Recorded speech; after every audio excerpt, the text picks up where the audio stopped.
What's up, everybody? Welcome back to the Basement Show. Playing the part of Ramon, we have a Goomba. Ramon's still on the DL, but we got rocket scientist ninja Chris Craddock making his triumphant return to the Basement Show. Welcome, sir. Oh, thank you. Well, very welcome. I'm flexing very well in this seat. And we got some, it makes some noises. You got the happy chair. Yeah. We got a great show for you tonight. We got Clankillers from Aftershock, DC's Injustice vs. Masters of the Universe, Devil's Due, Little Girl, IDW's Euthanauts, Titan's Dead Life. From IDW last week, we got Die, Die, Die, and Image's Outpost Zero. Plus, we're going to talk about the Titans trailer and a whole bunch of other shit. SDCC started today, and we're not there. So we're going to get drunk, and maybe, just maybe, there's enough whiskey here to make us think we're there. Grab your drinks, and we'll see you after the credits. Salud. Salud.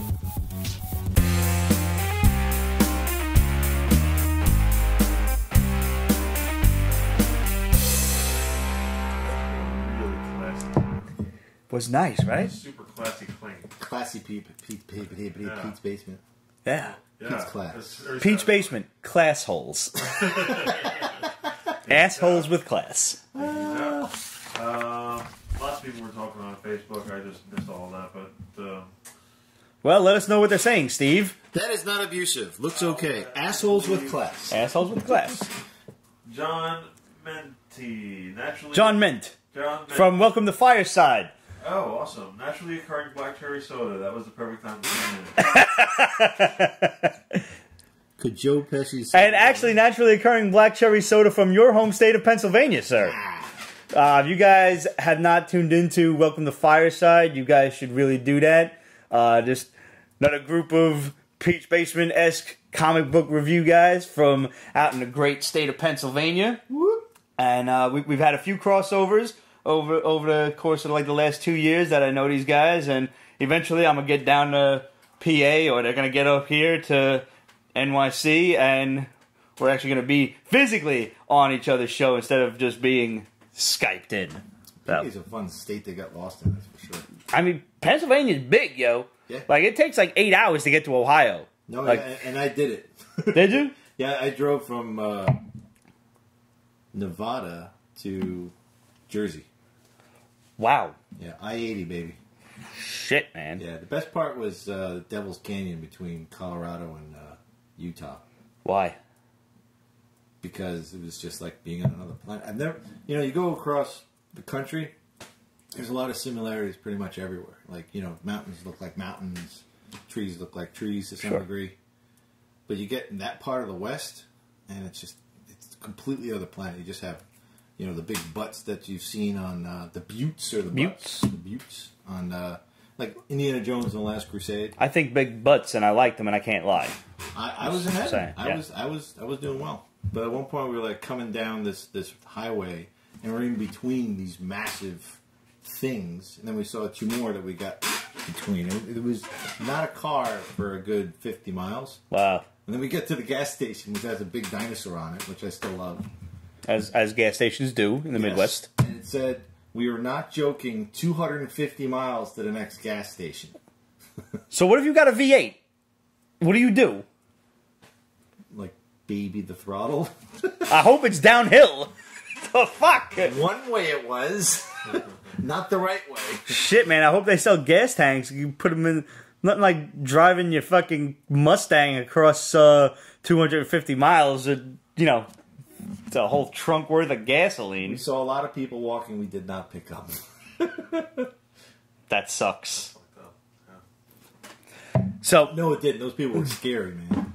No, I mean it's fucked up for whatever the reason they're walking around the desert for. you probably should have just hit them. Kill other people. Yeah, you definitely should have hit a the few of them. coyotes of humans. I bet if you would have hit every other one, you would have gotten at least 5 serial killers out of the picture. I think you're right. Yeah. Not to mention 10,000 points. The hills have eyes. Exactly. Fuck that. Yeah, man. Okay. Crazy shit happens when you leave the city. Every single horror movie happens outside of the city, with the exception of American Psycho, which I'd like to think I could kick Christian Bale's ass in that movie, unless he's got the I axe. mean, I'd like to think. You can just step on them, you'll break them. Truth. Or the only other horror movie that ever occurred in New York City that I could think of is Jason Takes Manhattan. Well, yeah. And we saw what happened when you try to fight Jason. You get your head literally knocked off your body into a garbage dump. Two things you never do or say when you're outside of the city limits, and that is, I'll be right back, and let's go have sex. Yeah, so you need to lead a chaste life if you go outside the city. No sex during camping. No sex in a tent. Dude, it's like you post the other day. It's like the guy's like holding the girl in the waves. And how great was that? Jason's just like poking his head out of the water. What now? I was so proud of that. I was like, sex in the ocean. And that happened to pop up, and I'm like, yeah, perfect. And I just took a fucking image from Jason 6, and I was just like, right there out of the water. It's like, he sees you. He sees you. No, I have not seen What's As that? Above, So Below. Yeah. Good job. Thank you. Eli Roth. There was an Eli Roth film. It's, As So Below or As Above, So Below in France. That shit was dope with the catacombs. Whoa. Yo, that was sick. But that doesn't count as a city. It was France. I can't imagine there's no other New York City-based horror movie. I defy you to find one. Because there's 8 million people here. You don't want to cause a panic. Exactly. Find me one. That sounds... I mean, if anybody... The Warriors? Would you. No. That's not a horror movie, though. It's like an action-adventure thriller, perhaps. No, that's a horror movie. That's like the days gone by that I don't want to ever relive. If you guys out there find me another New York City-based legitimate horror movie, I don't care what decade it's from. How is The Bone Collector abusive, Twitter? Bone Collector's not a horror movie. That's a thriller. It's a murder mystery. Not a horror flick. I want to see motherfucking zombies and shit. I would be... It Follows had scenes in a city, but it was a lot of suburbia. I'm sorry, suburbia does not count as a city. I'm from Brooklyn. We don't get... The suburbs is like 30 miles away in Long Island. That's a really good idea for a horror movie, because like all those enclosed spaces and knowing you can't... See, but then the thought is that, well, they just run out to Times Square and say, police, police. Huh. But... You know, I'd love to do the whole, like, shut up, you drunkie, go back in there. And then, you know. Just did I Am Legend, but they said it's more science fiction. Yeah, sci-fi. I was not scared of I Am Legend. And Antonio Vitale said that one was pretty bad, guys. By the way, It Follows was a lot of fun. It was like a sexually transmitted ghost that killed you. That shit was fun. For Nun? When is it not sexually transmitted? If not implied. But no, you had to fuck somebody to get the ghost to follow them and kill them. Fly, stay off my wine, otherwise you'll be spitting it out. Just so you know. You ever hear that joke? Always. Wait, did you told me that joke, didn't you? And I did it yesterday. With I literally had a fly in my 18-year-old Live and Live It. I fished him out. I'm like, spit it out, you bitch! That's right. I've told that joke before, and I love it. Thank you for telling me that. I remember it was you that told me that one. And then, what's his name? The guy that originally said this, Tyrion, bastardized it by saying, coming up with the tribes of Game of Thrones instead of a Scotsman, Irishman, Englishman. But it's more fun to do the accent. It's a lot of fun. Yeah. Spit it out! Spit it out, you wee bastard! I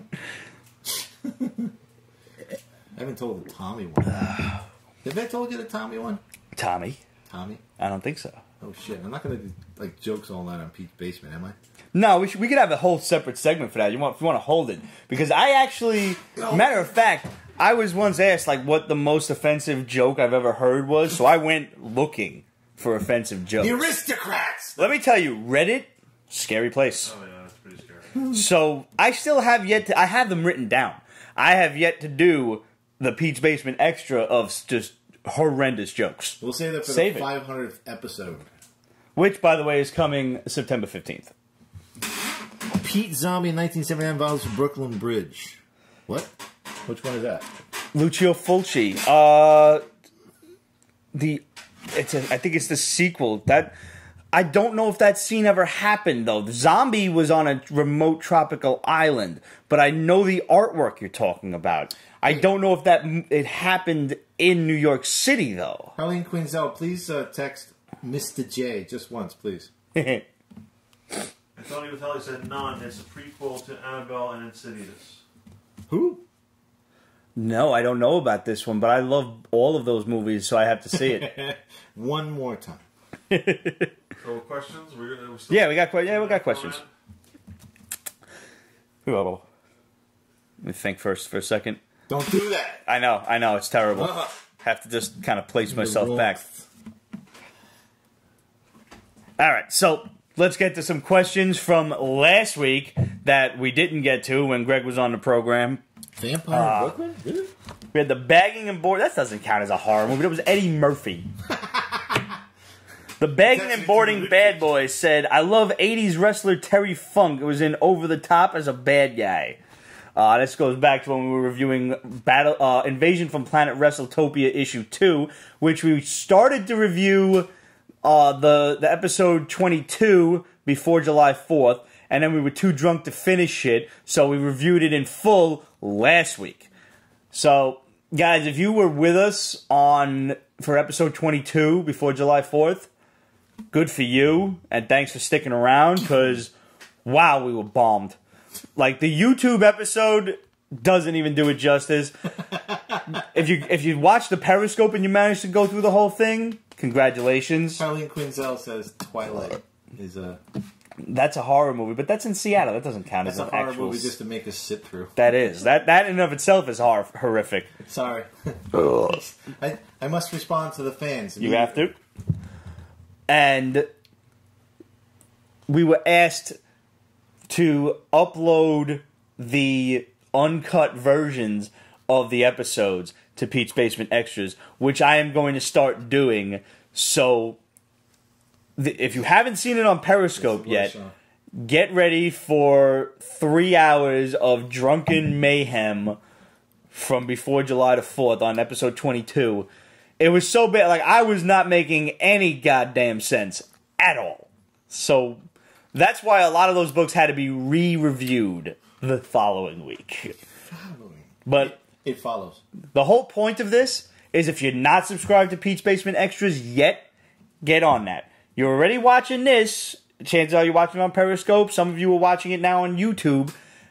Go on Pete's Basement Extras or search Pete's Basement Extras and subscribe to that as well. And make sure you like and comment on each of the videos because really it only helps us out for popularity's sake. Yeah, that was we have the rocket launch on Pete's Basement. We do have the rocket launch on Pete's Basement Extras. That was fun. We also have me interviewing the lovely Jen Tavis and Mandy Katana from Costumegasm. Jen designs costumes for the Mermaid Parade and Burning Man. That was a great episode. That's on PB Extras. I just recently did a workout video. Check this out.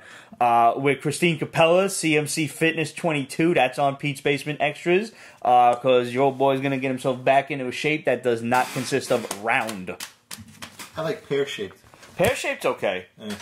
Oh, just to interrupt. Apparently Harleen Quinzel is upset that we didn't read something. So just write it again. I'll look for it and read it if you want. Hellraiser said, if you were to remake Ringo Starr's The Caveman, who would you cast? CGI or stop motion? That is a question, I think, for Steve Danino. I've never seen Ringo Starr's The Caveman. That's a good one. I have. How do you feel about it? Now, is he talking about... Oh, okay. Do you want me to say laugh my ass off? Is that what you want me to say, Harleen Quinzel? Is he talking about where Ringo Starr was in the movie The Caveman, where dinosaurs were in it? Probably, yeah. Yeah, okay. Which I'm assuming if dinosaurs were running around, it was made by Ray Harryhausen?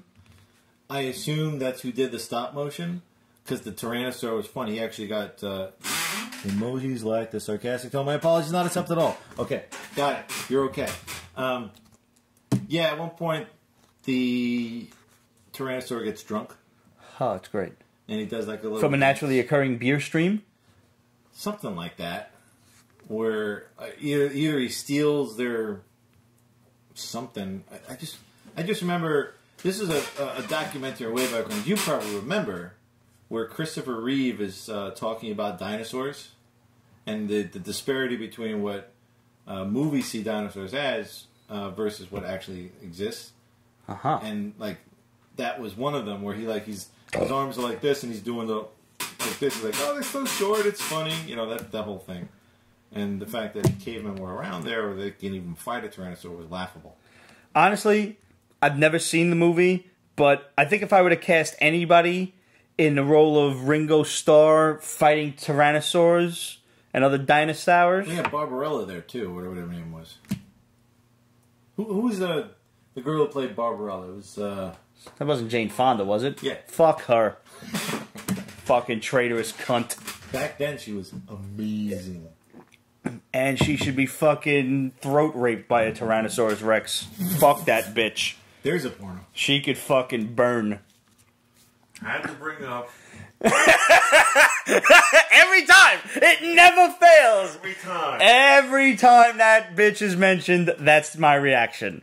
You got it, Kate. So if I was going Jane to Fonda. recast that movie now, it would obviously be The Rock as Ringo Starr. Oh, see, that's good. The Rock is good, but I was actually going to say Vinnie Jones. No, but it was hilarious. Ringo Starr in this giant, like leopard skin. You're like, where are the leopards that they're killing? And he's got long hair. He barely has any muscles on him, but he's killing dinosaurs. So I would think to be that. I would cast like Woody Allen or something. See, like The Rock is too intimidating. Honestly, Yeah. That's why I think like Vinnie Jones is Yeah, not but a look, jacked up guy, but Vinnie Jones just got to give you that Vinnie Jones look. Let me tell you something. That movie ain't getting made if The Rock ain't Ringo Starr. Okay. But what if Kate Upton plays the role of Barbarella? Oh, we got a movie. See, Oh my god. leave it to me to recast all of Hollywood's movies. Jason Schwartzman. Kate Upton in Barbarella. I'm all for it. No, Kate Upton in Forbidden Planet. Milton says, Hulk Pete. We need a Hulk Pete meme. We do need a Hulk Pete meme. Yes, we do. There might have been some over the years, but feel free to make one. Daniel Blank. Walmart will be you basically- reissuing G1 Transformers toys, including Devastator box set. Really? Oh, but El Sinestro hooked me up with... He didn't hook me up like he bought it for me, but he hooked me up with the information to pick up the Jinbao oversized Devastator set. And like each of the Constructicons is the size of Masterpiece Optimus Prime. So very excited for that. Like, and I mean it's like $300, but if you were to buy the Takara version or the not Unite Warriors, but whatever Combiner Wars Devastator, you're still going to pay about three and a half bills for it at its cheapest. So I'm like, well, why bother getting one that's fucking... Yeah, I might as well get a cool looking Just one. saw some breaking nerd news. I love breaking nerd news. What we got? Alice Eve as Typhoid Mary in Alice Eve as Typhoid Mary. Is this really happening? in Iron Fist. No shit. God, she is so beautiful. Yeah. Love her. I mean, I love when she was like almost naked in Star Trek. I love when she was buck-ass naked getting fucked by Ray Liotta when he was trying... she was like... God damn it, why don't I watch the movies you watch? Why don't you watch the movies I don't I know. watch? I'll send you the information. Thank you. That would be a good Pete Basement extra. The movies Pete watches. Movie time with Pete DeLuca. Still been trying to do Master Pete Theater for quite some Oh time. my god, I would have like the camera roll up on like a fire in like a wingback chair and you just come out with a pipe. How are you? How the fuck did you get in my house? I like that. So Did somebody... Twitter actually tagged Iron Fist pushed up to September 7th, yes. as a abusive comment. I don't know. I did Iron being Fist stupid. pushed up? I don't know. Oh, well, I guess you're getting iron fisted. Nah. Steel serpented. Ha. So, speaking of Marvel, Librarian Kate asked, other than the one infamous trip to Budapest, what else would you want to see in a Black Widow movie? I wouldn't mind seeing her go like back in, Russia when she's still part of the Red Room and everything, and going up against the legendary Winter Soldier. Before we know anything about Bucky Barnes or anything like that, and he's just a ghost and he's killing everybody and she's got to track him. Obviously she fails, but I think that would make for a cool movie. I'm half on that. I would do half in the beginning, getting trained in Nippon with ninjas, and then ending up in Russia, meeting up with so-and-so at the tail end. And it's kind of just like, what the fuck just happened? Oh my god, it was him! And then credits. Absolute says, going from the NES to the GameCube. It does. In the shower, yes. Ooh, I don't know what comment that was.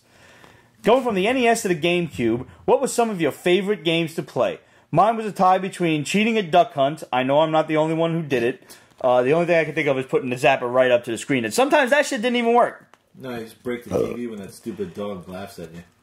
all dogs go to heaven except that mongrel. He can go straight to hell. So Arlene Quinzel just said, I'd like to see if and when she turns sides.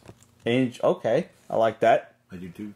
Dr. Mario for the NES. My father was dope at Dr. Mario. Contra.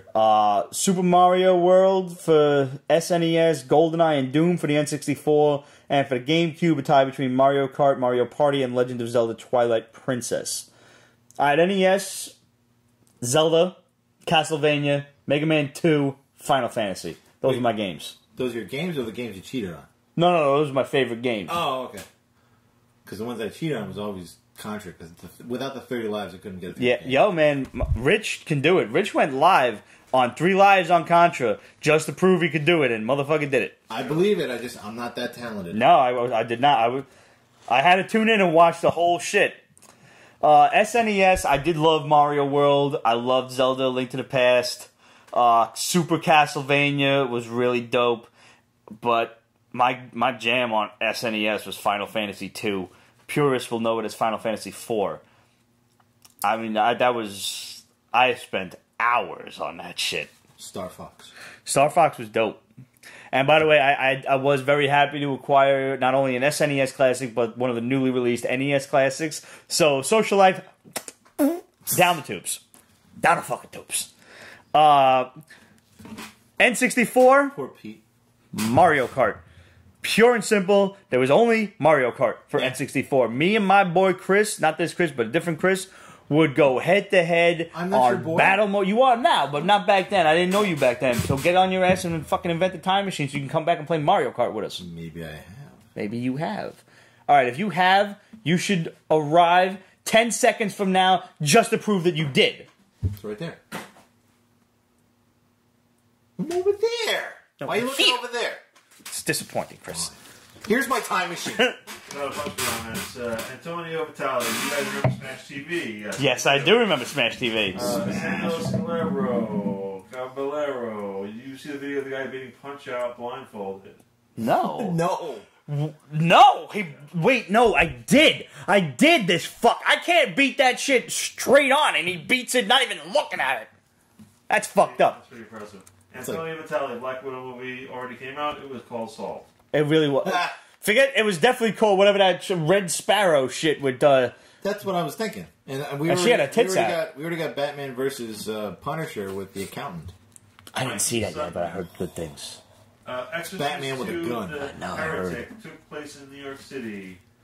I believe she was in the Institute in New York City throughout most of the film. I haven't seen it in about 40 years now. I feel so vain looking at this Periscope. It's like I'm just watching myself. You probably think this video is about you, don't you? Definitely. Pretty good. Thank you. It's always about me. But like it's Atomic Blonde. And for the record, I didn't have. Whoa! Back up. Red Sparrow. Whoever just said that, I apologize. You just disappeared. Atomic Blonde is the Black Widow movie. Is Black Widow movie all the way. Yes, 100%. I'll drink to that. I will. Push kick off the freaking stairway. When she went up against that guy, the SS guy who pulled the thing out of his face. And for just to conclude that comment from Absolute, I never owned a GameCube, and the only thing I ever did on Wii was play original Nintendo games. It is always about PK. Relic Lord had a few questions. If you had the choice to live in any comic universe as a hero or villain, which would it be? And would you? I would obviously be a villain. Forget hero or anti-hero. I would be the bad guy, and I would probably live in the Marvel universe. I think because I have a better selection for superpowers. Plus, going up against Superman or Wonder Woman would probably be pretty fucked up. There's really nobody in Marvel that could contest with Superman or Wonder Woman besides maybe Thor, and I wouldn't be cosmic enough to get fucked with by Thor. What about Cosmic Spider-Man? Just like fuck with him. Cosmic Spider-Man just fucked around with the Tri-Sentinel, and that was it. But he still went up against the Hulk. He did go up against the Hulk, and he threw him into space. Yeah? Yep. I got that comic. Those were dope books, man. McFarlane did that one. Yeah. And Michelini was writing them. They were great stories. I'd be the Flash, even though it's a terrible series cool. right now. I would totally go complete physics on them. Did you? I was about to ask. Did you ever watch the video where these two dudes just delve into the science of the Flash and talk about how overpowered he was? The infinite mass punch. That is correct. Like how he could just destroy the fucking whole Earth with it. That's dope. I love it. Yeah, you just have to run around the galaxy and like nothing could withstand that punch. Yeah, not even Superman.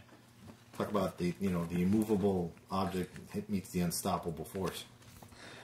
Peter, you looking forward to the new Punisher title coming soon? I wasn't aware that there was going to be a brand new one, but it's Punisher, so I'm going to check it out. No. No? You just don't want it to start over at 1? Yes. Fair enough. Yeah. Here's the thing. God, I forget the woman's name that was writing Punisher, but... It was a woman?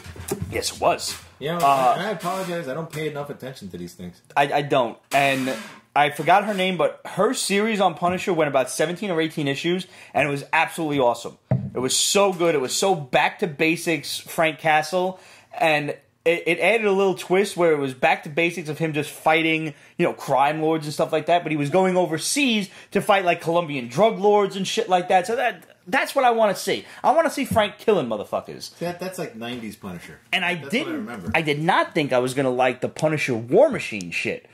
And I really did. That's what brought me back into the series. Like, I saw the cover, it was like, Punisher's in a war machine? And Yoink. I thought he was going to be busy fighting supervillains and shit, and I was not into it. But then when he goes and fights like a dictator in a foreign country with a war machine armor, I'm like, this is awesome. And then takes on Ms. Marvel. Yeah. Not Ms. Marvel. I'm actually 2 issues behind on that. I didn't read the rest of it. Sorry. But I had it a little spoiled for myself because I didn't realize I missed an issue, so I read 225 before 224. I'm like, fuck! So I gotta go back, read 224, and then read 225 again so I understand what's happening. But regardless, the Punisher War Machine shit was so good, and I went into it with the lowest of expectations. Loved it. And there's a nice little underscore arc with that old man in the foreign country. And Pete, are there any Marvel titles you're looking for? Oh yeah, the old farmer. That was really cool. Like he made a friend, and then obviously this guy, you knew he was gonna get killed. Yeah, that was great. Oh, you missed it. No, but with the farmer fucked the guy up too. The farmer was an old soldier. Yes. Yeah. It was kind of the whole thing, death comes to us all, and, war doesn't stop anything, solve anything, So it was a cute little, like... It was a nice little exchange. And why don't you just leave, because this is my home? Sometimes you get these Punisher arcs where they, like, really have to be, like pacifist and in your face, like, you shouldn't kill people, Frank! That whole shit. Which is now what's happening with the superheroes, which is why I hate when Frank encounters other superheroes. Mm-hmm. Punisher Max spoiled me. Except with the live-action Daredevil. Oh, no, that was great. Yeah, where they had the whole, like... Every ad, when he went to Gladiator and he's like, this shot could have killed you. Like, oh, well, he missed. Like, no, he missed on purpose. Mm-hmm. Like, and that is Frank. That's the essence of the character, and that's what they nailed it so well. Punisher is Batman with a gun. Yeah, absolutely. Yeah. And anyone who doesn't think so needs to go check out like the Punisher Max books or The Accountant. Still got to see that shit. Oh. Peter, I just love when. Excuse me, but when Batfleck takes his belt off and beats the shit out of the guy with it, and then puts him in a chokehold, flips him, and interrogates him with a belt. I really got to see this movie. My father's been dying for me to get it, and I still haven't gotten it yet. Yeah, that's something your dad would be like, yes. Yeah, he loves them shit, like John Wick and all them kind of like movies. Yeah, but your dad is the colonel in that film. All right. Not kidding. In Accountant? Yeah, all right. He's like at one point, like he takes the kids out. I'm not really spoiling anything, but he takes the kid out to the this alley where the kids that beat him up prior to that in the morning are playing around. And he's like, all right, there they are, son. It's like, I don't care if you go out in there and beat them up or you sit here and cry like a baby, but life is about making a choice. Are you going to stand up and mean something, or are you going to fold over and be a pussy? Make your choice. And, of course, he gets out of the car and gets the shit out of him. But, it was such like a badass, like, breaks it down to brass tacks what life's all about. It's so awesome. I want to go back to the pussy line in a little bit. Seriously, a little bit. As soon as we're done with the questions, remind me. Really? I have to remind you about pussy? Yeah, sometimes you do. So, Pete, are there any Marvel titles you're looking forward to, like Fantastic Four, Captain America, Venom, or Iceman, to name a few? Venom. Venom is great currently. Greg and I reviewed Tanisa Coates' Captain America last week, And by the way, that episode has finally managed to make its way to YouTube, so go and check that out if you haven't already. And I'm very intrigued to read Captain America and his kind of climb back to the spotlight. He has to regain his honor after the whole Hydra Cap nonsense. I wasn't impressed with the artwork. That's what kind of turned me off. But maybe the Cap? story's better. Yeah. I hear the story's phenomenal. Okay. So, and obviously I'm going to check out Fantastic Four. I don't care about Iceman. I just don't. Wait a minute. I don't care about a lot of X-Men stuff. I'm sorry. But is it Iceman like the cool new Who Iceman knows? that's in the X-Men comics now, where he's like making clones of himself from ice? I don't know. I don't know who it is. I haven't read an X book since I think Cable was trying to protect Hope. I picked it up when they like got thrown into the future in Apocalypse and taken over the planet. That was fun. Yeah. I'm intrigued by this new X-Men Black with Magneto leading, because just imagine... Now, did you read Remender and the X-Force title before Remender? Like when it was Wolverine, Warpath, X-23, Deadpool, Archangel? Yeah, This shit was like... That was Excalibur, right? No, this was like a Black Ops group created by Cyclops, because the X-Men were very much in the public eye. And they were all in gray and shit. Yeah, they were gray. Yeah. And he was like, you know, you guys have to do what the X-Men can't do publicly. So he's sending them on assassination missions and shit. Yeah. So, like, that was dope. That's what I'm looking forward to. If they make X-Men Black like a brotherhood of evil mutants, but they're X-Men, led by Magneto. Like, imagine, like, Magneto's leading, let's say, fucking Sabretooth and, I don't know, White Queen, I think, is dead last I checked. But, I don't know, like, Omega Red, Wolverine, fucking, let's throw Archangel back on there, Psylocke and shit. Like, all the motherfuckers that you can't fuck with. Enough with Phantom X. I'm tired of that whack-ass ninja-looking motherfucker. With 2 brains. Fuck his ass. Him and Colossus getting no love. That is correct. Iceman is an elemental. Yeah, no, Iceman's like, I read a thing about Iceman, like, is really super powerful, but they underutilize him. Just all you have to do is get a good writer with a good creativity, and then you can really have fun. Imagine the fuckery you could have if Iceman used his full power and teamed up with Storm. Just, what could those two do? That's just me being a nerd. Antonio Vitale says, Pete only knows me as Fuji. Fuge, yeah, and I know exactly who it was. Fuge McDuck. I think the new Wolverine is going to be good, he said. And also, X-28 comic. X-23. Good. He said he put 28, but yeah. So, I figure that's what he It's a typo. Yeah. So, Iron Fist got moved up to September 7th. That shit, they may have dropped the trailer at SDCC. Don't get your hopes up for seeing it, because we still have not seen the original Infinity War trailer that dropped at SDCC. Yeah. They don't show us shit no more, and it's really fucking annoying. Yeah, thanks to the shadow. Yeah, but that shit was like all sideways and everything. iPhone. Why can't motherfuckers that sneak their phones in? Because I know like you got to be sneaky about that shit. But how hard is it to just hold the phone straight? Or how about this? Wear a hat with a little GoPro underneath. You dumb motherfuckers. Something like that. Or they're not going to ask you to take your shirt off. Get a shirt with a pinhole camera and just aim the shit at the screen. Why I got to solve all your problems for you? God damn it. Because they want you to. I heard from Greg, actually, from Breaking Nerd News, that they fired the assholes doing the choreography for Iron Fist Season 1, thankfully, and they got the guys who did Black Panther's choreography for Iron Fist Season 2. I'm not happy about that. Well, anything's an improvement from Season 1. See, this goes back to my whole bias of Black Panther. I gotta watch it again because I have friends. I watched it for a second time and I loved it even more. I have friends that are the trickers that were in that film, and I know them personally. I've seen them like when I work out in Brooklyn with them. Well, you were telling me you knew his stunt double. Yeah, like they're fucking insane. So when I saw the film, I was so underwhelmed. It killed me. Well, I mean, that could also be blamed on, like, editing and everything, too. Maybe that's what it is. So, you know, there could be fight scenes that were just cut down horrendously. And honestly, I do know some of the people. I know the guy that taught the girl sword. It also tricks with me. Okay. Who taught Colleen Wing, Jessica Henwick? Thank you. I blocked her name out because I hated her character so much. Her character wasn't on. She's hot, though. She's so hot. I'm sure she's a wonderful actress, but she was written terribly. No, she had a brief stint in Game of Thrones, too. as one of the Sand Snakes. Not the one who took her tit out. Okay, then definitely she's terrible.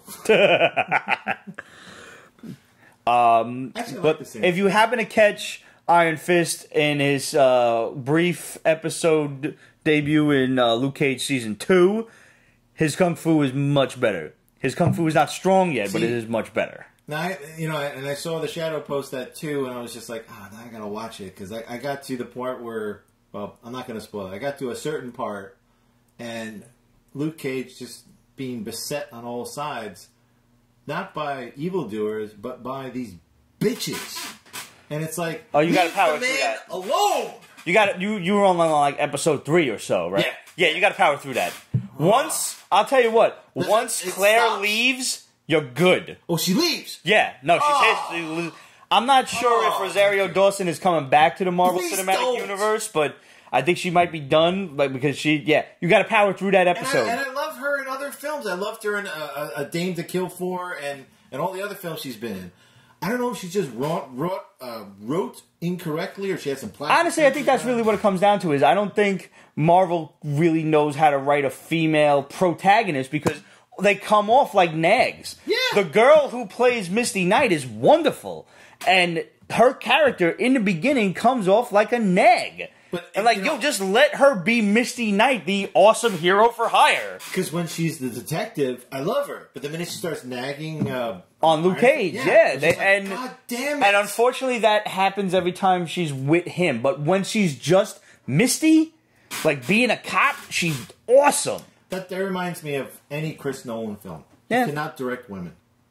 Okay. Like Anne Hathaway, I didn't like her as Catwoman. Not that much. So you need to check it out. Like, you need to go further into Luke Cage because the choreography in that is dope. Well, I got the taste of the capoeira. Oh my God.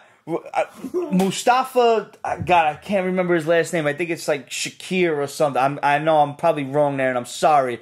But Bushmaster's fighting style is fucking dope. It's so good. And he has videos on his Instagram of him like training and doing little flips and stuff, and he's moving mad slow, like he's practicing, and then all of a sudden he just busts out with the speed and doing spin kicks and shit. I'm like, oh, I have to send this to Craddock, and I forgot to actually send it to you. But bitch. Yo, it's so cool. It's so good.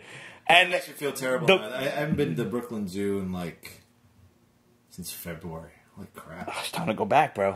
Yeah, I was going to go back before I went to Marshall, and then, didn't work out. But the choreography, honestly, I love Luke Cage because I wound up rooting for the villain after a while. Like, Bushmaster became the hero for me in that show. So far, he's the hero for me, and I'm only in episode 3. Yo, and you don't even... oh, God. I'm not spoiling shit for you, but when you find out your man's motivation... Die Hard is a Christmas movie. Die Hard is a Christmas... Bruce Willis said it wasn't. Scumbag. There's a dude in a Christmas sweater and a Santa hat. It's a Christmas movie. This is Christmas music. Anyway, yeah. Just go and check it out because once you find out your man's motivations, you're going to be so behind him. Cottonmouth 1,000 times. Absolutely. Yeah. And Cottonmouth was great. The only bad villain was Diamondback. Forget his stupid ass. Who's at Peace Basement? Who's saying that?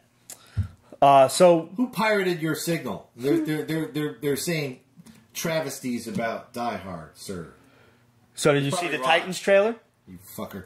What? Did you see the Titans trailer? Hells yeah, I did. What'd you think? Fuck Batman. Fuck Batman. Now that was the best.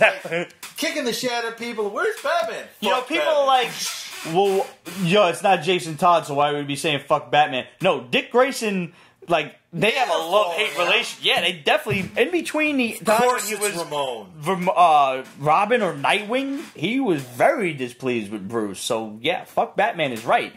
I don't want him to be killing people when he's doing the whole gun twist thing. Like, you can get shot in the knee. Batman, I don't think, is above that. He did make somebody shoot their dick off in a comic book. Seriously, you could look that up. It's one of those demotivational posters. No. But, no, as long as he's not killing people with the gun, we're good. But at least he didn't force someone to suck off a tire. Yeah, no, I don't.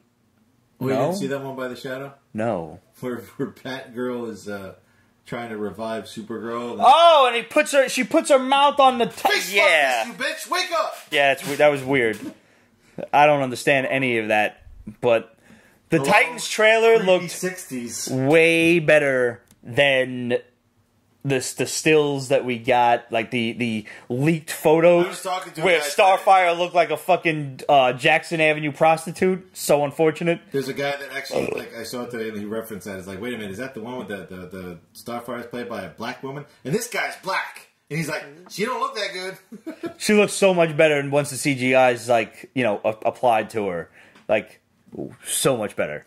You know, it's funny, the Shadow said that too. He's like, wait for the CG. Yeah, you gotta. And I mean, they're filming, it's true, like, people were judging the leaked photos from the set, and they're filming in winter. She's sitting there, like, freezing to death in this little-ass outfit. My tits are gonna fall off. With a fucking, like, a fur coat on, and people are like, yo, and I mean, she did. She looked like a fucking hua from Jackson Avenue from Long Island City. It's unfortunate. She wasn't meant to, but hey, that's the character. She got that dyed-ass red hair, and with the fur coat on, and if you've ever run around New York City and you actually saw a prostitute, that's exactly what they look like. Not to disparage the actress. Saturday, but pretty much the same thing. Nice. She was taller than I was. With heels.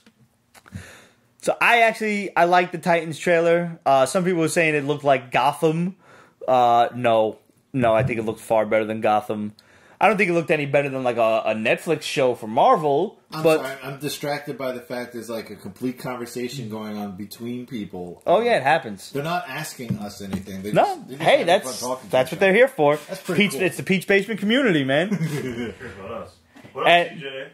The last but not least, Star Wars: The Clone Wars is getting another season, and it's kind of head to Disney streaming whenever they release that. That up pretty good. Yeah. And now they're keeping it going? They got another season coming. Okay. We'll see what happens. Yeah, they gotta link it to the next movie that's Disney's gonna puke out. Mm-hmm. We had another question from NWI Geeks on Instagram. How do you feel about DC partnering with Walmart to release these 100-page giants? I kind of like it because it, you know, for the underprivileged who shop at Walmart, not that everybody who shops at Walmart is underprivileged, but let's say the kid who can't afford to go to a comic shop. Sure, or doesn't have one near him. Right. Walmart has some pretty damn good prices. So. See, I'm with you there. I like the idea of, because the 100-page giants were always like the classic stories. They were, you know, self-contained. They were a couple of pages each, like, and you had maybe, let's say, 8 to 10 stories in each book. So I can see, like, you know, the grandma or grandpa who goes to Walmart all the time picking up, here's a couple books for you that will, you know, $4 or $5. I think that's a great idea. Right. The problem is when you talk about the third-party collectors market and you get dickheads going to Walmart and buying these things up and trying to make a profit off of them on eBay. These are books that should not be worth anything. They should be worth the paper they're printed on, exactly for the reason that you said, for grandmas and grandpas to buy for their grandkids or something, or for parents to buy for their kids, their little kids, to get them into comics, and get them reading these classic stories. There's no reason for these things to be fetching $40, $50, or more dollars on eBay. And if you're buying these books, stop it! Stop it!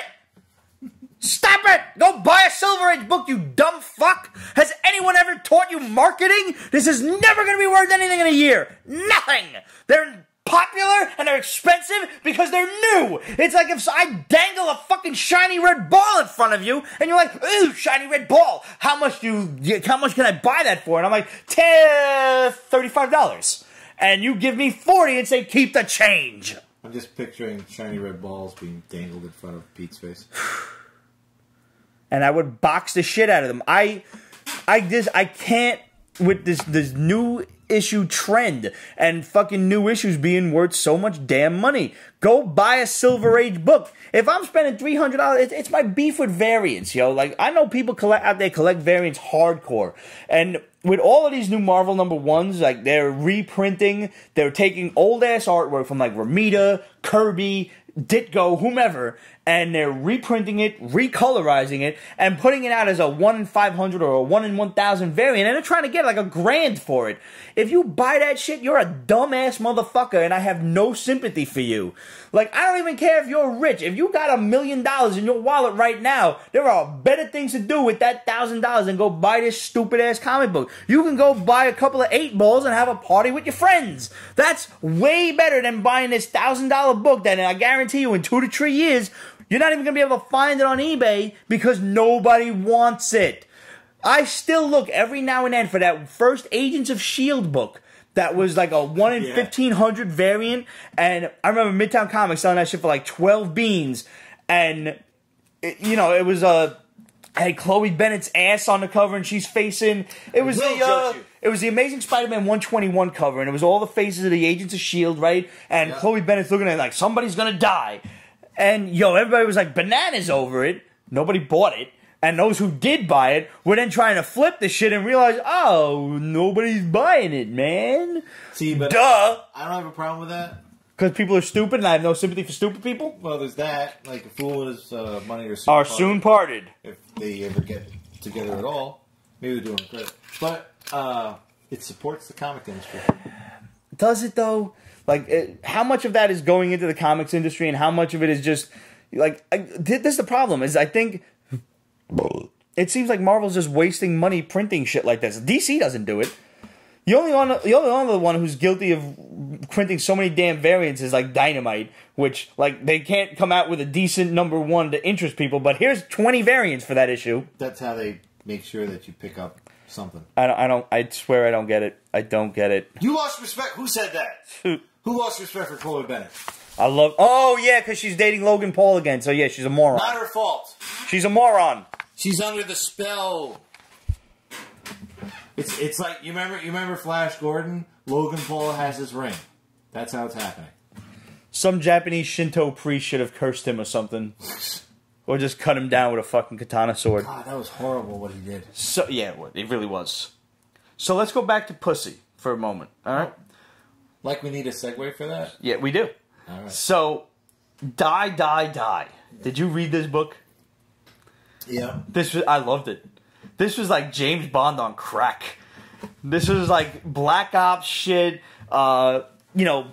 senators and presidents and these people, like, they are using their soldiers, their trained assassins to sway different political interests, different events that are happening.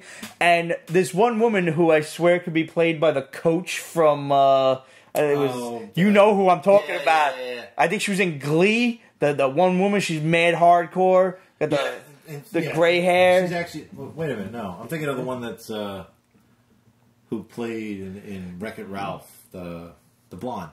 Oh, no, I'm not sure. This woman's like a platinum blonde. I'm pretty sure she was the gym teacher in Glee. Yeah, her. Like, when you're looking at the artwork in this, that's exactly who that character was patterned off of. And if they make a movie, really come out. Yeah. She's fucking awesome. Jane Lynch, thank you, Kate. Thank you. Yeah, she's so awesome. And answer your question, the pop next to the Jameson is Black Hole Bomb. They're both Mega Mans. They're both 8-bits. We got Black Hole Bomb Mega Man and standard 8-bit Mega Man.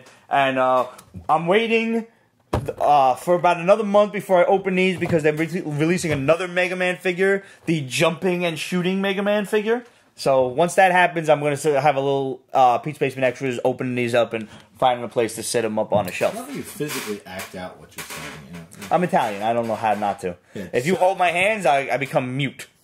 I'm like a mime. Now, why any Italian husband has never taped their Italian wives' hands together behind their back? I got nothing for that. Pleading the fifth on that one. There's a knife just coming in from space to you right now. So that's what I thought. Jane Lynch is basically like this senator who sends her assassin to and she's going through like all of these people like, oh, but this guy, he's doing this and he's protesting a bridge being built so you can kill him, and then the evil senator who's a pedophile gets killed, but we don't really need to kill this guy so we could influence his change. This way he's got a sick mom who's being looked after by this other old guy. It's like and we can kill the old guy, and then the mom has nobody, so the guy leaves, and he goes to take care of the mom, but we don't need to kill the old guy because he's kind of innocent. He's a bad gambler, so we just give the guy a windfall, and he doesn't have to take care of the mom no more because he doesn't have to get paid to pay his gambling debt. Like, she's going through all of the reasons, like, what if you kill this guy, but you don't have to? And this is probably how, like, assassinations get thought of. Like, it was the thought process in those 2 pages what made the whole book for me. So I met those guys. Huh? The snake eaters. You know, SOCOM guys that actually go out and do that. Kill people? Mm-hmm. Nice. Yeah. And the process is a lot less lengthy than you might think. That's what I'm afraid of. I had the privilege of meeting, and this is interesting, the guy that actually was one of the 3 guys that killed Bin Laden. SEAL Team 6. Yep. Never told me that. I found out from another guy that he did that. He would always just come in and have a beer and just hang out with us. He's just a regular guy, but you find out that's the guy. That's dope. Yeah. Basically what happened was they got the call that they were going into that mid-flight. Huh. So they just didn't know where they were going. They were just on it. No. Hey, mission's a mission. Yeah. So, in this book, this dude who was doing all the influencing for Jane Lynch, the senator, gets his nose cut off, and nose gets mailed back to her. So she has to send this other guy, who's like kind of more of a James Bond type. He's a bit more Diesel than James Bond.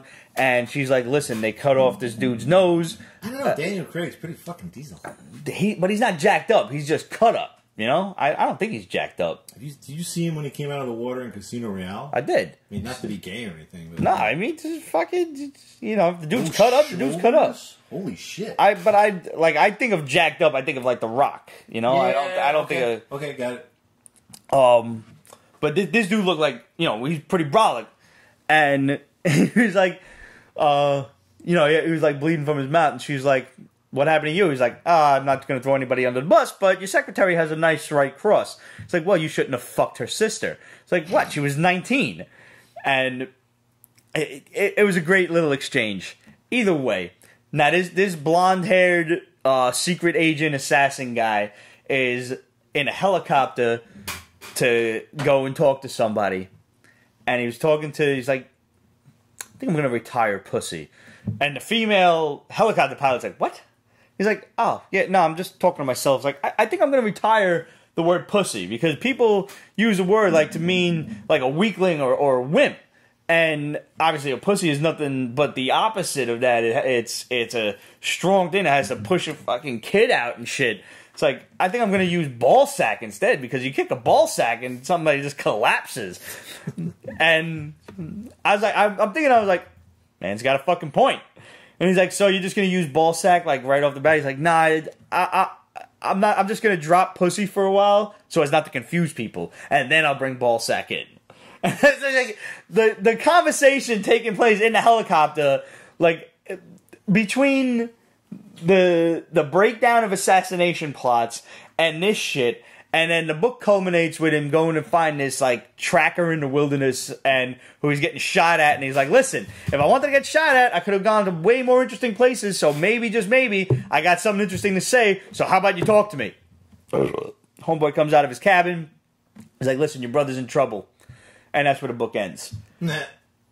I loved this book. Like, shit, man. Book of the week. I absolutely loved every moment of it. It was action-packed. It was bloodthirsty. It was funny. Everything about it. IDW's Die, Die, Die. Go get it.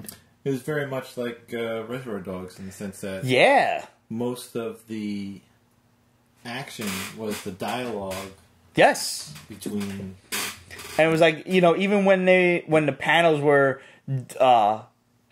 depicting the action, it was still being spoken of in retrospect. Mm-hmm. And that was a lot of fun. Apologies to the Periscope viewers. It went dead for some reason, so we're reconnected. So, but I was wondering what that was. I'm seeing activity now, so that's better. And I see a bunch of people rejoin, so good on you guys. Excellent, excellent. Also from Image from last week, we had Outpost Zero. You get a chance to look at this? No. All right, so this is... You told me all the number ones. Yeah, no, this was from last week. I'm sorry. I'd kill you! I know. I just wanted to get through this one real quick. Basically, you got a colony up in space somewhere. They're on a frozen planet. I picked it up. I haven't read it yet. It was pretty cool. And basically, they're trying to survive on this frozen wasteland. And, every now and then, there's different casts. There's an explorer cast, there's agricultural, there's, science division and everything. And the explorers go out into this frozen wasteland to try and see what's up. Can we survive on this planet? Everybody left Earth, and they went, all in their separate directions. It's very much like Rama. Yeah, kind of. Okay. Rama? Rama. The cartoon? For the anime? Rama was just, I forget, somebody look it up. Kate's probably got it. I'll watch. It's this huge sci-fi novel where they just find this space station or spaceship out by Saturn or something like that. That's just this giant tube. I mean, when I say giant, it's like bigger than the moon. And they get inside it finally. Like the first half of the book is them trying to get inside it, and then they get inside it, and there are tribes living inside it that don't realize it's a ship. They think it's a planet because it's literally like huge, right? Yeah, it's moving around itself. So you have different casts and everything that they run into, and they had no idea this is originally a generation ship from a different solar system. That's pretty crazy. Yeah, I didn't know anything about that. I gotta look into this. It's a novel. Yeah, it's hardcore. I gotta see if I can get. I like books on tape. I do audio. That would be a good idea, especially for driving or on the I'm honestly, I sit at work all day long in front of a computer, and music bores me after a while. I like to listen to audiobooks. You can actually create art and listen to books on tape. Yeah, that's impressive. As long as I'm not typing. Very good. It is an Arthur C. Clarke. I forgot. Yeah, Rendezvous with Rama. Thank you. As long as I'm not typing information out, if I don't have to, write an email or write a description of something. If I'm just drawing, love to interact with adults, I'm fine. Yeah, absolutely. If I could just turn off the left brain and let the right brain draw and the left brain listens, I'm good. Hey, you called it. Yeah, you did. Librarian might get it. I don't know. So Outpost Zero, basically, this big-ass storm is coming. They call it a cell. This big-ass fucking hurricane, frozen hurricane, is going to hit the ice station. Frozen. And 10 years ago, they had another one that killed this one kid's parents. And now they have one that's way worse than 10 years ago. So they're worried that the whole place is going to get destroyed. And the kid, for some strange reason, leaves the sanctuary of the dome and goes out into the storm. I'm gonna find my parents. Yeah, I don't get that. He's like, come on, what are you waiting for? Like fucking, what's her name? Jennifer Love Hewitt in I Know What You Did Last Summer. Like, what are you waiting for? Like, the storm is gonna kill you. It's not alive. It's gonna kill you. I was thinking like Lieutenant Dan. I don't. He yelled that too? Oh yeah, he was on top of the mast and he's like, "You call this a storm?" Oh yeah, but no, I'm thinking of Jennifer Love Hewitt in the tight, wet tank top. I never saw that one. I just saw the it's worth seeing. I saw the parody, Scary Movie. It's worth seeing just for her. She just goes around in a circle 17 times. She's so wonderful. Jennifer Love Hewitt? Yes. Yeah, but she's the love of my life. Nothing up here. Who cares?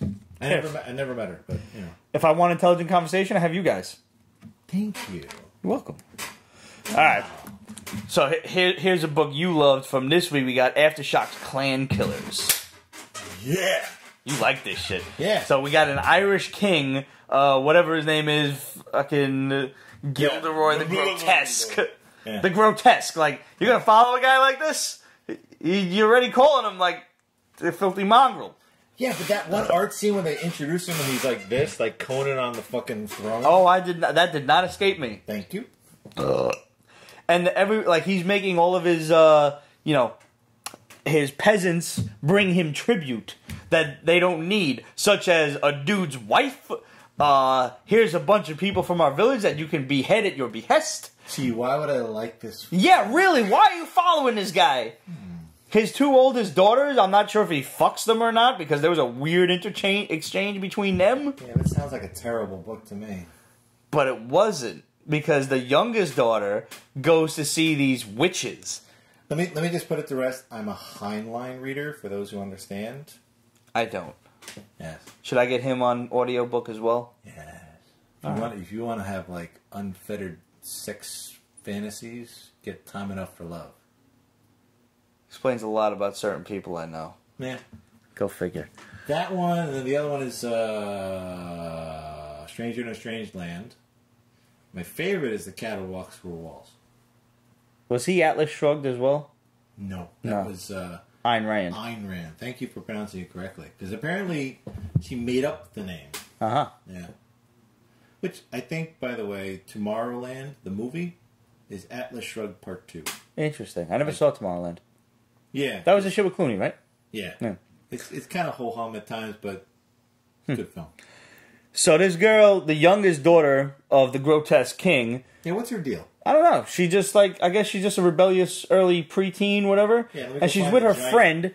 Yeah, she goes to, just make chummy with some giant-ass witches who hate her father. Apparently as much as she does. Who arbitrarily become naked in one panel and not naked in the other. Which I'm not really complaining, but come on, I guess witches can do that. Consistency. Witches can do that. They'd be like... No, it wasn't a room. It was just...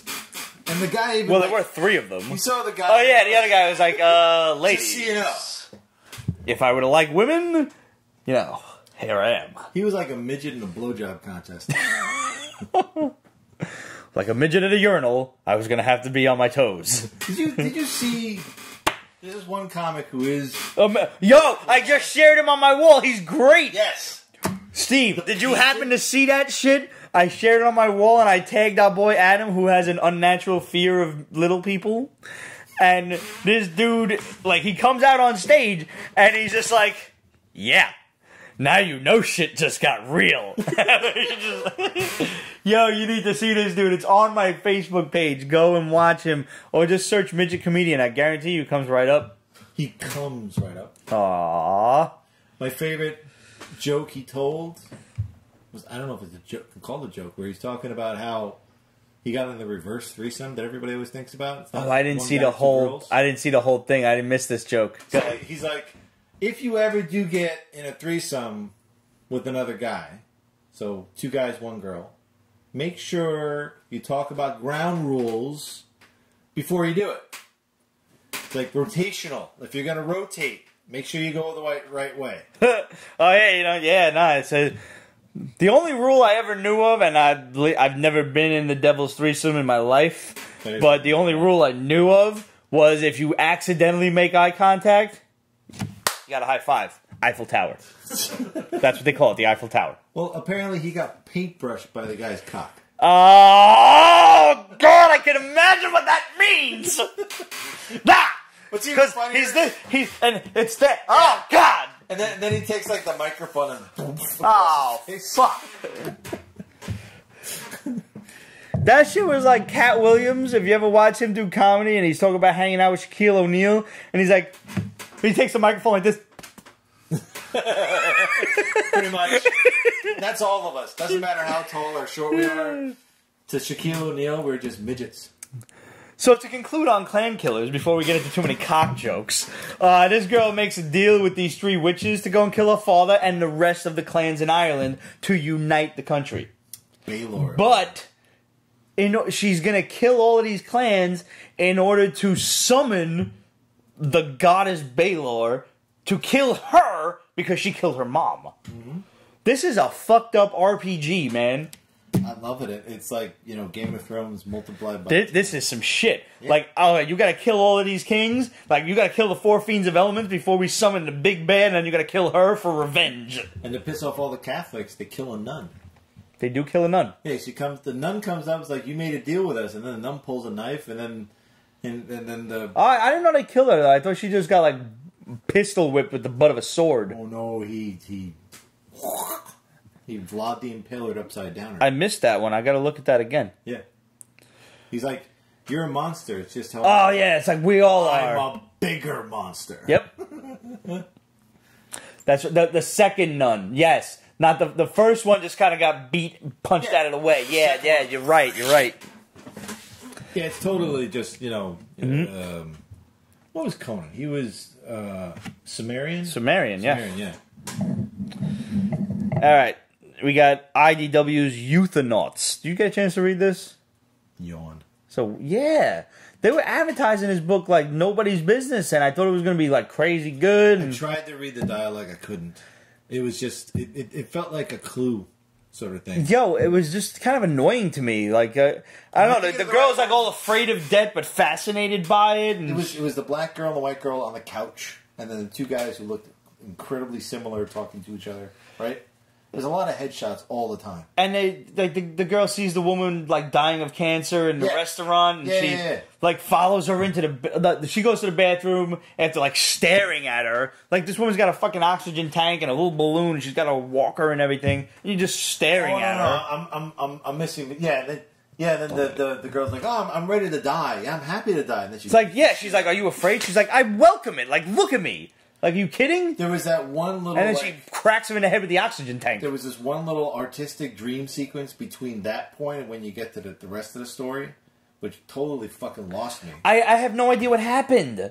I'm glad I'm not the only one. Not in a good way. No, I know. Like, she was a I thought she was going to take her existence. I thought she was going to, like, transfer her essence into this other new girl. This book was trying to do what that other independent book actually did. The one with, like, on the cover was the toilet that looked like it was going to eat your ass. The toilet monsters, yeah. Yes. ATM, yeah. Alien toilet monsters. Yeah. Yes. That one did what this book didn't do.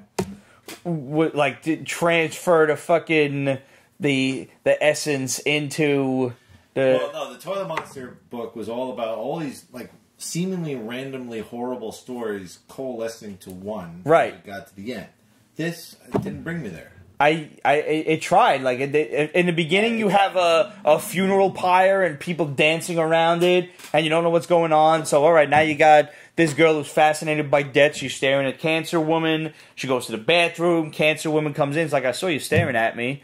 And she's like, oh, well, I'm sorry. Would and you then like some oxygen? They get, like, talking and everything, and all of a sudden, Cancer Girl blasts her in the head with the oxygen tank. Where the butterflies come from. She wakes up, and you're not sure if Cancer Girl is trying to transfer her essence into her, but what happens seems to be, like, her ghost, like, she's dead now, and her ghost has latched onto this other woman's living soul so she can be remembered and exist in the afterlife. Stop doing acid. Yo. And then she wakes up in, like, a glass coffin underneath the funeral pyre that we just saw lit on fire in the beginning of the issue. That kind of, like, lost me because... I have no idea what just happened. Well, it's not only that, but, like, you know, one of my fears is just, like, waking up in my coffin and be like, no, not You seen that Ryan Reynolds shit? I've seen a lot of things. The Ryan Reynolds movie, the Buried, best, I think it was?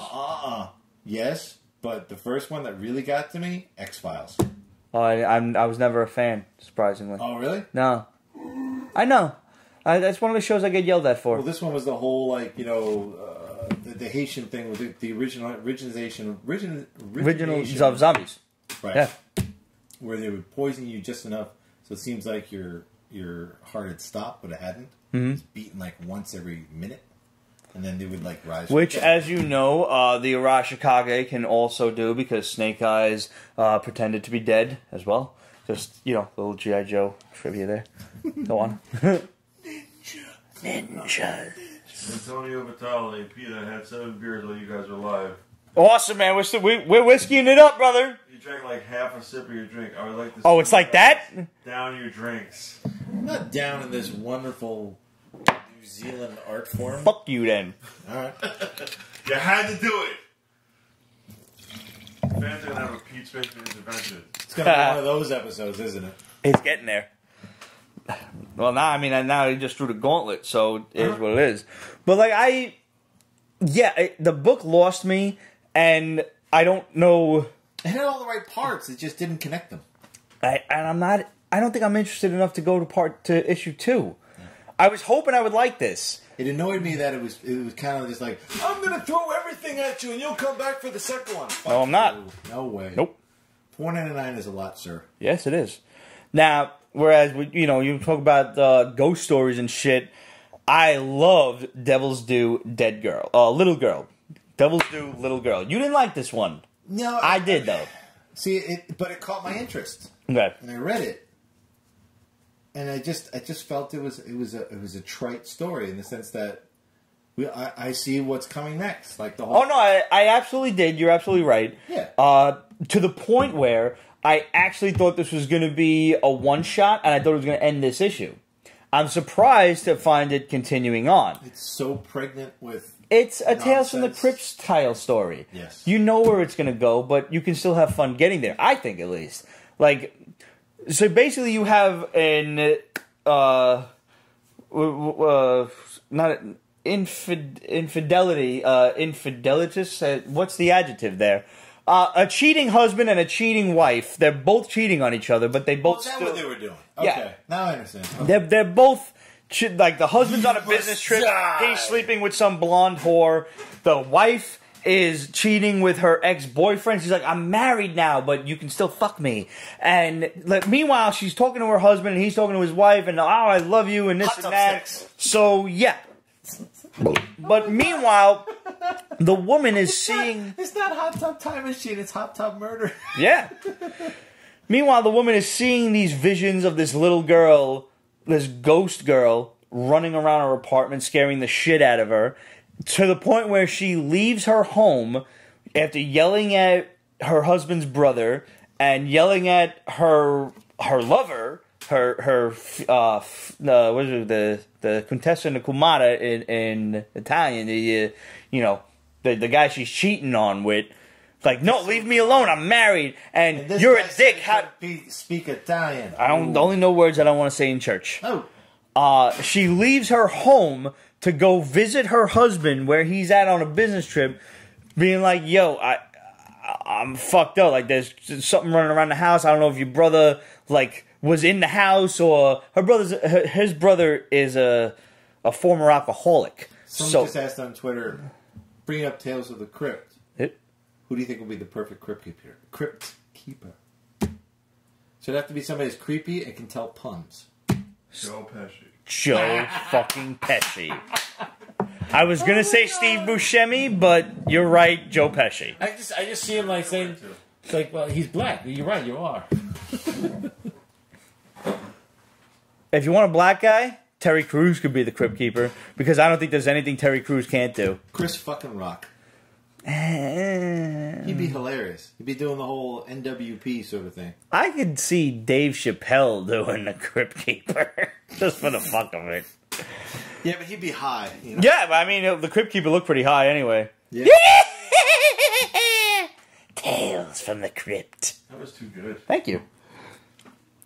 I'm in shock. So yeah, like she flies to her husband. Like, I don't know what's going on in the house, and now they're sitting in the hot tub, and all of a sudden this little ghost girl comes up in the hot tub, Tony Todd. and she's like, "Oh, Tony Todd," but Tony Todd's too serious and creepy. The crypt keeper was Tony Todd's boobs? Tony Todd. Let me Yeah, not Tony Todd, but Tony Todd.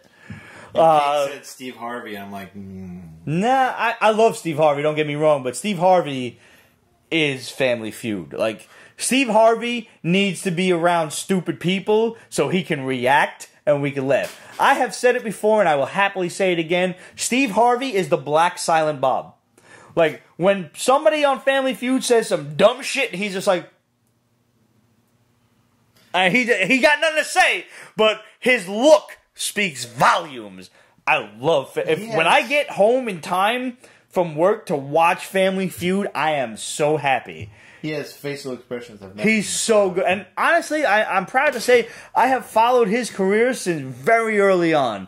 Like, when Def Comedy Jam was still on HBO, and I remember him talking about like white guys on an African safari and shit. Like, I'm gonna paraphrase his joke. When he was like, there's always, like, one white dude that knows whatever animal is making that noise. Like, rah, rah, rah, that's a cooler bird.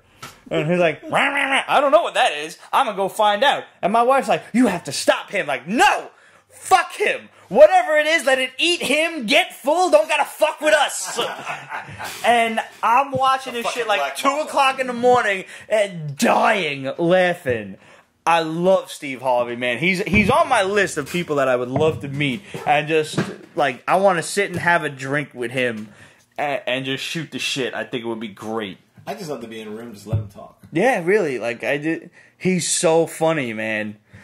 I want to know what I would say that would net a reaction out of him. That's where we're at. Pretty much anything. Yeah. His mouth. Like I just want him to like look at me like and just do an aside to the audience that's not there but they're there, you know? Like so Steve, if you're watching, hit me up. I'll buy the drinks. I'll buy the drinks all night. Let's just hang out. Let's just do that. Come on. Is he from Brooklyn? I have I think he's from Chicago, but don't quote me. Same thing. Basically. Slightly more bullets, I think. They have less deaths, so. So anyway, like this little ghost girl pops up in the jacuzzi and she's like, baby, tell me you see her. Tell me you see her. And he's like, see what? And all of a sudden, she starts drowning in the hot tub. The little ghost girl is drowning her. And the husband thinks she's just having a seizure and drowning in the tub, pulls her out, and he's trying to like revive her, and she's dead. Like, you know, she drowned in the hot tub. The little ghost girl killed her. And then the scene flashes, and it goes back to... Wait, before we move on. Yeah. How many different jokes can we make about... Like, let's put 15 seconds on the clock and go into the, you know, black man and a white girl in a hot tub, and the white girl puts her head down in the hot tub. No, and I don't think we're going to make those jokes at all. Okay. I think we need Greg on the program to make those jokes. Yes. Because we have black friends. We're fine. So...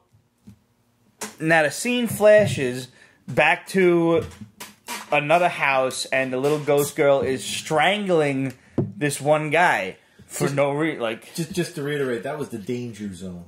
Yeah. So the little ghost girl is strangling this one guy, and she stops when the dog starts barking or something, and she looks at the dog like.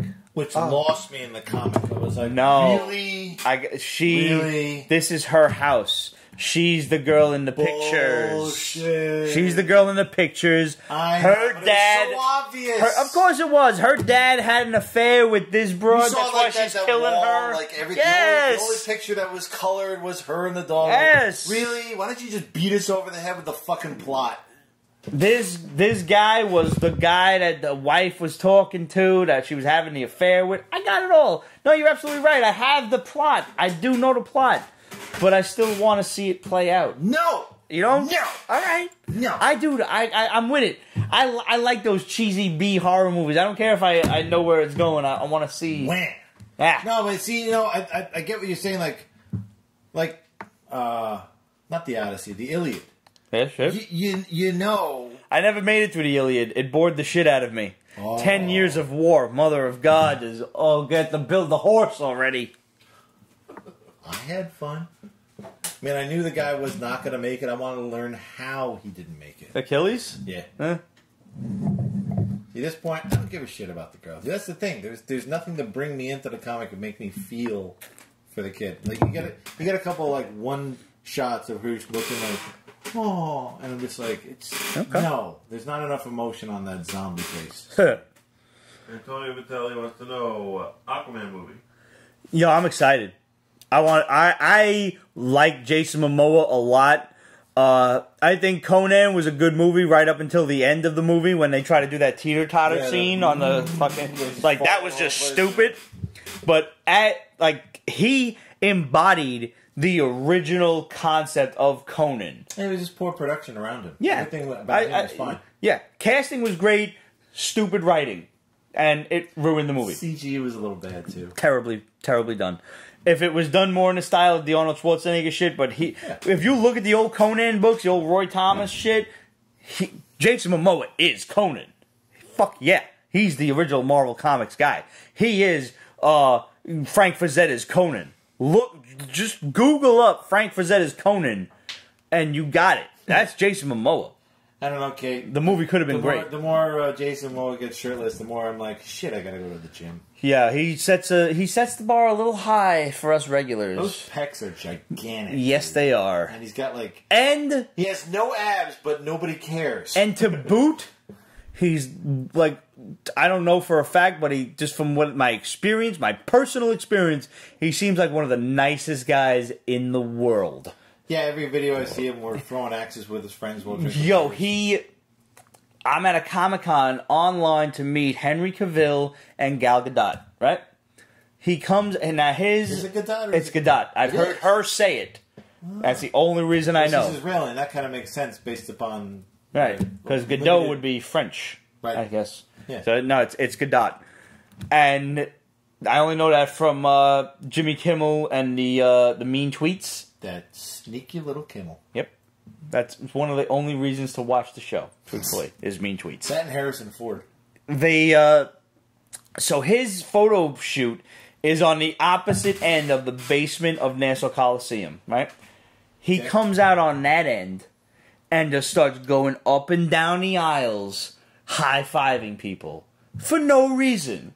Like, his agents are trying to get him, like, he don't give a shit. You're gonna move a fucking 7-foot dude who just, like, and he's just going up and down, like, he's running up and down the aisles like a wrestler. Is that the same meme where, like, you know, the bodyguards, yeah. like half the size? Yes!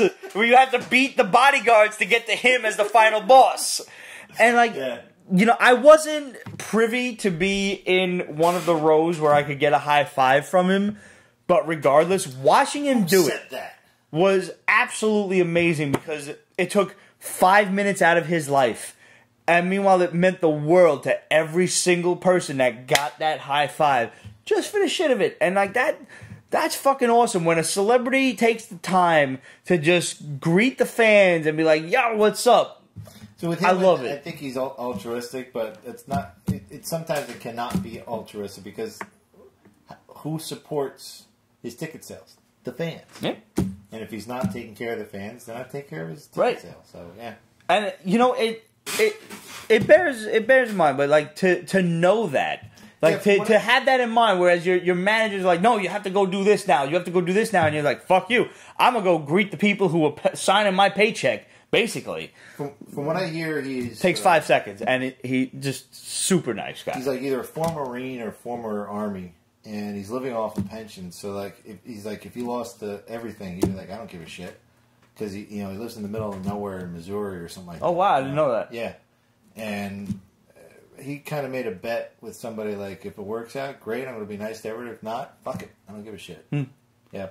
So he's a long hair. He's definitely, like, at the time there was a scheduling conflict, so I couldn't afford the whole, big picture package with all of the Justice League.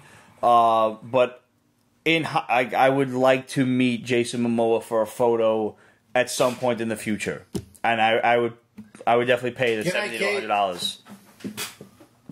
I think he's really cool. And I think Aquaman looks visually beautiful just from the images that I'm seeing right now. And if it is anything half as much like the Jeff Johns story that it is based on, it's going to be a great fucking movie. I just want to see the girl who got fucked by Elon Musk get fucked by... Amber Heard? Yeah. I didn't know she was with Elon Musk. Oh, hells yeah. Now he's doing Grimes, but whatever. Grimes? Yeah, Grimz. Interesting music. Kind of like, oh shit, I can't remember. Yeah. The Icelandic pop star. Not sure. A few years back. Yeah. Bjork? He's kind of like a... He went from Amber Heard to Bjork? In my opinion, a version of Bjork. But yeah. Wow, that's a downgrade. He likes to sample the buffet, Unless she can fucking suck a golf ball through 6 feet of garden hose, I see no reason to trade up Amber Heard. She is a skinny girl. I don't get it. I don't get it. Alright. So we got Dead Life from Titan Comics. That has traumatized me. Alright. Now you have to understand one thing. No, you read this. Oh yeah. Okay. This is a foreign book that has been translated to English. Yeah, but the fucking panel work was incredible. Oh, you liked it? Yeah, no. Oh, okay, good. Traumatized in a good way. Oh, okay, it settled me. Okay, good. I thought I misunderstood you. It did what Dead Life was, what fucking the dead baby shit. The little girl. Yeah. It did what little girl couldn't do. I agree. The paneling was on fucking point. When he tried to off himself after he had to off his kid. And it clicked, and the shotgun clicked. Yeah. Yo, here's the beauty of it. And what have I always said about horror movies is I applaud any horror movie that has the balls to kill a kid. and this thing killed a fucking like 8-year-old kid zombie. It's horrible. I never want to see it done, but holy shit, they did it in the opening like half of the story. And completely rational. Like, okay, the kid's killing its mother. I gotta protect the mother. And the father couldn't do it. So the other guy who happened to come out of the woods, like, boom! Yep. Oh, dude, you okay? And meanwhile, he's like, with you just that. shot my son. You just shot my son. And he just, like, loses his mind for, like, 3 pages where he's silent and just going through his own personal seizure. As would any rational human being. Titan Comics, Static Press, and I'm not sure which is which. You know, one of them is the Italian comics, and one of them is the English company that brings it to us. Mm-hmm. And I honestly still have never found out which is which, but I think Titan Comics is the English version of Static Press. I think.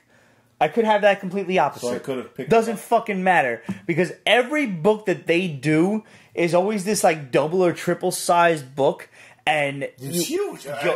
I got 47 pages, and I gotta put this down. Yeah, you're still going. Yeah, and it's only like 2 or 3 issues per story, so you're getting your money's worth for the $4 or $5 that it costs you. You're getting a double, triple sized book. I didn't know it was that cheap.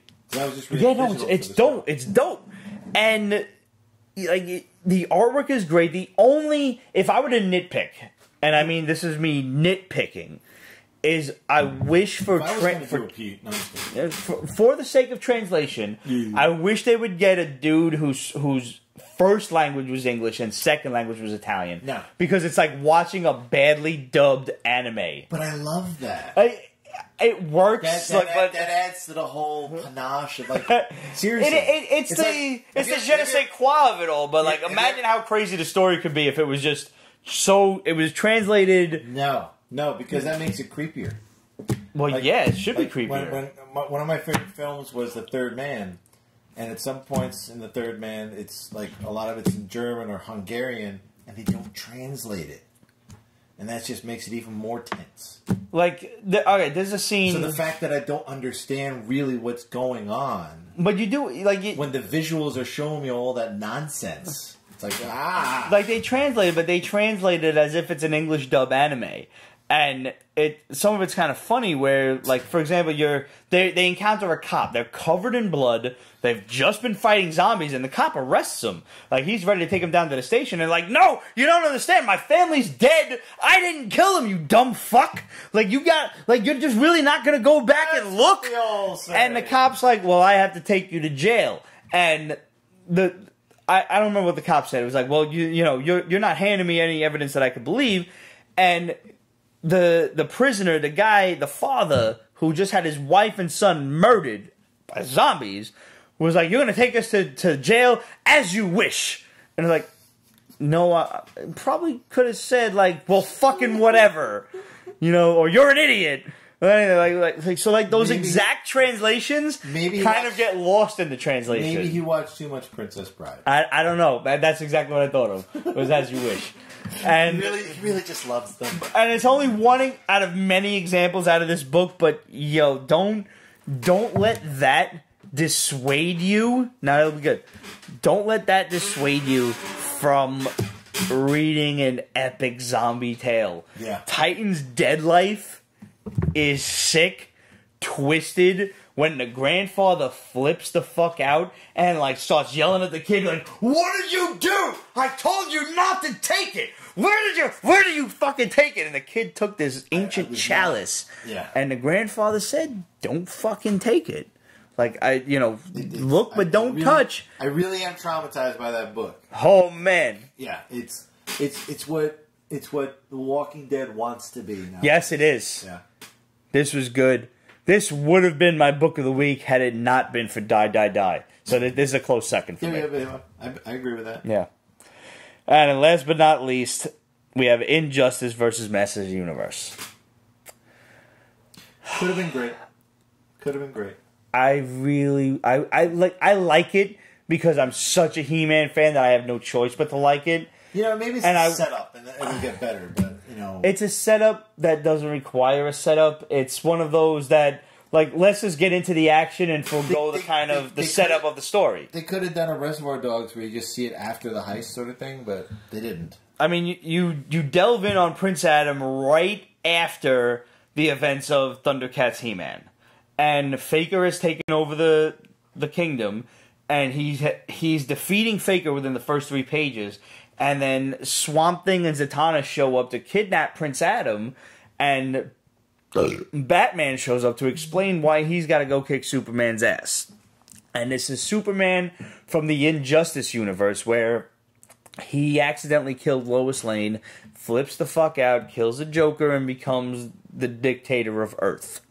If you've never played the game, which I haven't, but I have actually, you can go on YouTube and watch like an hour and a half of just the Injustice movie, which is all the cutscenes, and that shit is dope. I recommend it. If you never have time to play the game, or you don't have a PlayStation or an Xbox or whatever, or you don't have friends, go watch the YouTube of just the Injustice movie, the cutscenes. It's dope. It's a fun game, too. I mean, I'm not good at those Midway Mortal Kombat style games, so I was more of a Street Fighter kind of guy.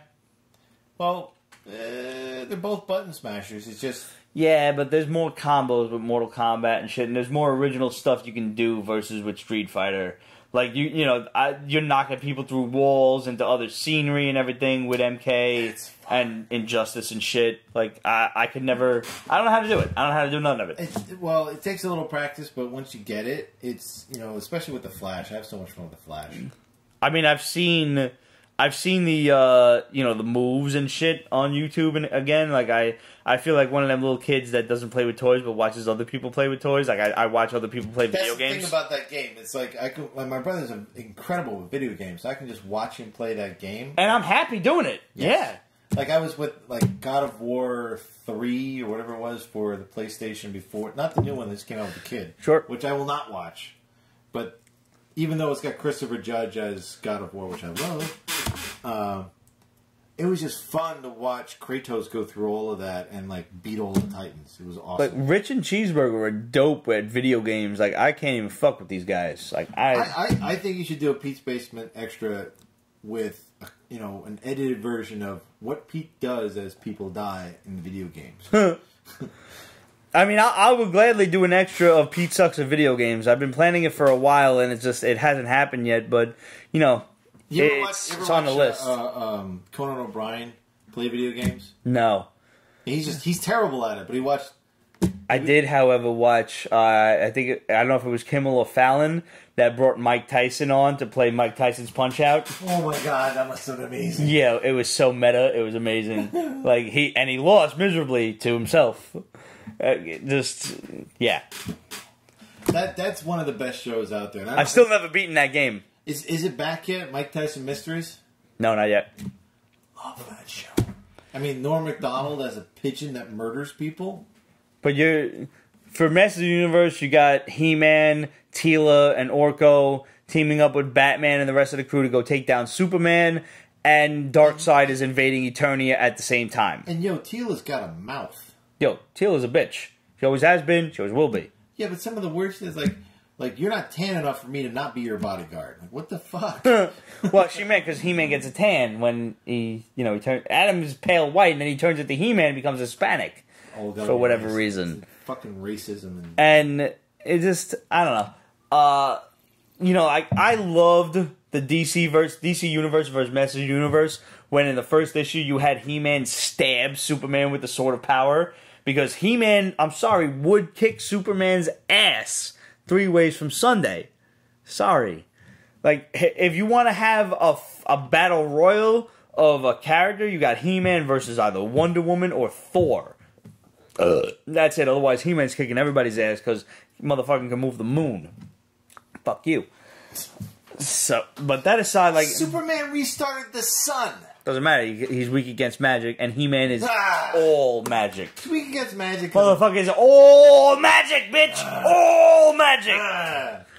So, it's fun if you're a Masters of the Universe fan. I'm still waiting for the issue that picks up where DC's last MOTU series left off. Like, whatever happened with Evil Orko, whereas Skeletor and the Snake Men and everything, and, Teela became the Sorceress and everything. Where is all of that? Help us out here, DC. Come on. We had She-Ra, and where is everything? The panels with Batman and Superman, or evil Batman and Superman together, that was nice. Was it evil Batman, or was it Batman being controlled by evil Superman? Yes. Yeah, exactly. I'm not sure. I'm not sure. It reminded me when he got the chair, the Metron chair. Mm-hmm. Yeah. Which was stupid, because that's when we found out there were 3 Jokers, and for that I could fucking knock Scott Snyder's teeth down his throat. Oh, don't get me started. I'm not. I don't want to get me started. Last but not least, I had one other book that I've been meaning to review for a couple of weeks now, and I didn't get a chance to, because every time I either forgot about it or I got too drunk or whatever. And that is Devil's Due's Final Street. Final Street is, if you are a fan of Final Fight and Street Fighter and every other Capcom, or Streets of Rage kind of beat 'em up video game. This is the comic book Double Dragon, for sure, the one that started it all. Yeah. This is the comic book for you. They are just running through the streets, fighting gang members. They even have energy bars up at the top of the screen of the panel. The S-train, right? Yes, this is exactly what you do. And forget it when you go on the A train down to Canarsie. For those of us who are not in Brooklyn, just so you know, this is what happens in Brooklyn. Final Street is one of the most fun books I've read in a long time. It's definitely done along the styles of Udon Street Fighter, and done with, paying homage to Final Fight, and all of these classic games, Double Dragon, Streets of Rage. Udon. Like Udon? I don't know. It's Udon. You never read Udon Street Fighter? Negative. The company that published the Street Fighter comics? Nope. Were you a Street Fighter fan back in the day? Because if you were, Street Fighter fan, you missed out. Then Udon was doing the quintessential Street Fighter story. They are the reason. Not the Jean-Claude Van Damme. No. Okay. Although that movie is still classic. Still classic. He had some great kicks. That's about it. I mean, he did do the blade kick. Coked up as he may have been, he still did the blade kick. Let's call it, call it as we see it. But I feel like the success of Udon's Street Fighter book was the reason for the YouTube series Assassin's Fist. That's the reason that shit got made and was so successful. So fucking good. Guys who actually knew what the hell they were doing. Every last bit of that series. From the martial arts, from the production quality, from the lighting. I had to actually tie my own hands behind my back so I wouldn't jerk off watching that show. It was so fucking. I was like, oh my god, it is so fucking good. No, I've had entirely too much to drink now. I've never gotten an erection from a YouTube series before. Clearly, you've never done a Raging Demon or Nightmare Campus. I don't know about that. Nightmare Campus, baby. Was that the shit with Dana Plato when she was doing? No, that was Night Trap on the Sega CD. Yeah. That was a dope game. If you want a great anime porn that you can laugh your ass off at, love anime porn. Nightmare Campus. Where they split women in half with their penis. I'm gonna look that up. As soon as you guys leave tonight, I'm gonna look that up. So, guys, we can go back to back. It's okay. No. I don't want my ass touching your ass. So I prefer to be solo. Guys, it's been a great episode. It's been a pretty wacky episode. The drinks are flowing. The Jameson is still there. I'm going to drink some more. I have a lot to eat, so that's... Oh, yeah. There you go. You can eat a Goomba. It's a mushroom. I am a Goomba. The Goomba can't eat the Goomba. It's like Italian cannibalism. So, here's a question, brother. You're a rocket scientist. Where can I get me one of these nifty? That's what I do. I build rockets and I know things. So you know mad shit. Where can I get me one of these awesome t-shirts? Cafe Press is a good place to start. Yep. I really don't know where they got this one. My brother's a graphic designer, so he may have designed this himself. You're gonna have to unleash the secret of that, because I need the Kraken. I need me one of them t-shirts, man. But you're a t-shirt guy yourself. If you guys want to hook yourself up with one of these Pete's Basement t-shirts, all you got to do is go on www.represent.com/store/Pete's Basement, and we have the regular Pete's Basement t-shirt. We got the Pete's Basement tank top. We got the Peach Basement t-shirt for all summer colors. All the lighter colors and everything, because we had to make a couple of color changes here and there. Military, too.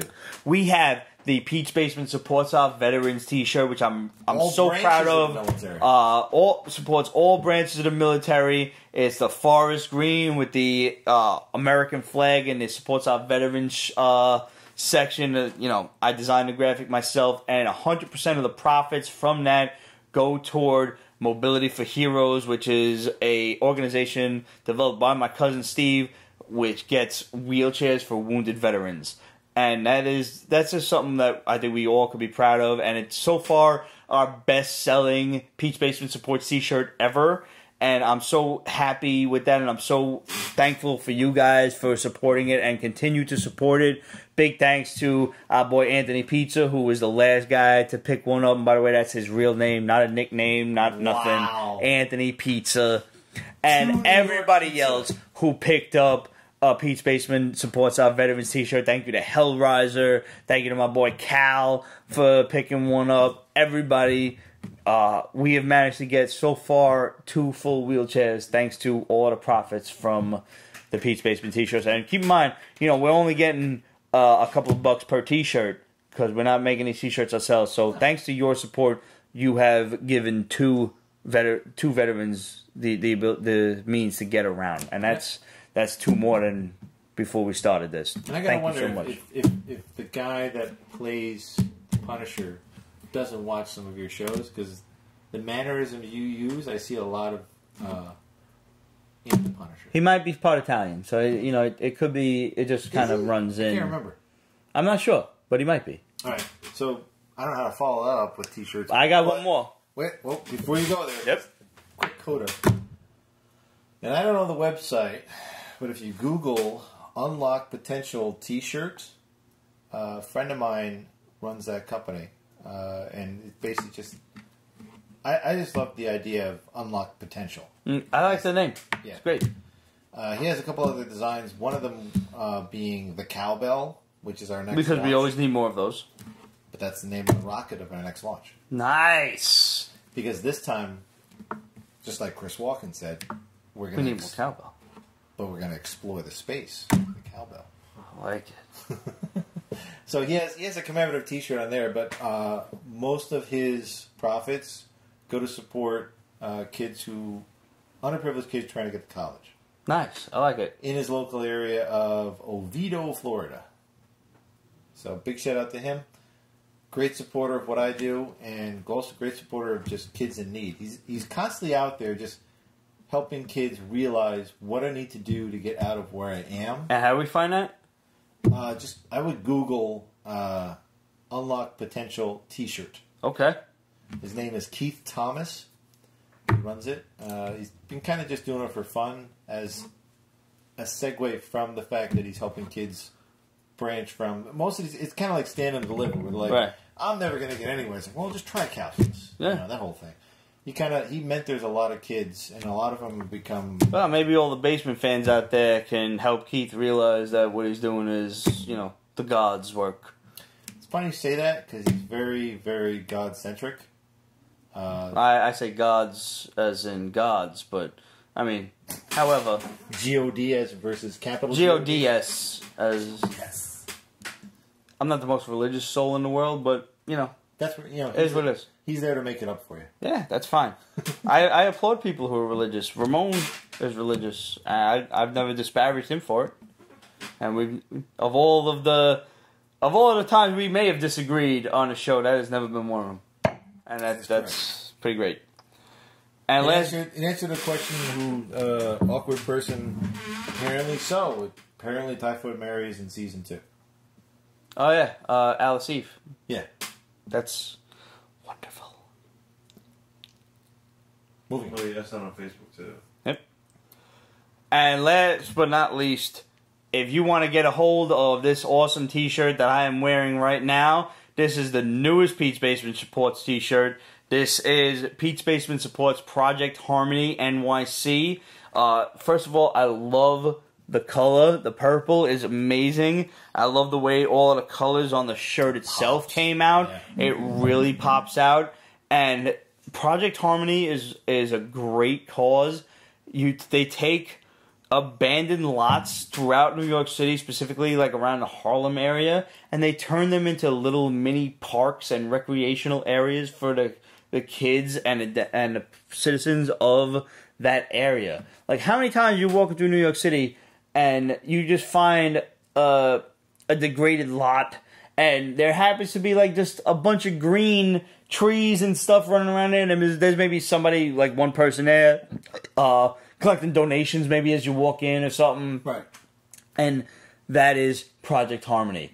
And that's such an amazing thing to, you know, to set yourself forth and to take all of these abandoned areas of New York City and turn them into places where kids can go and play safely and, you know, just brings down the crime in the area. The idea of bringing community together is one of the finest things that the Basement Show can get behind.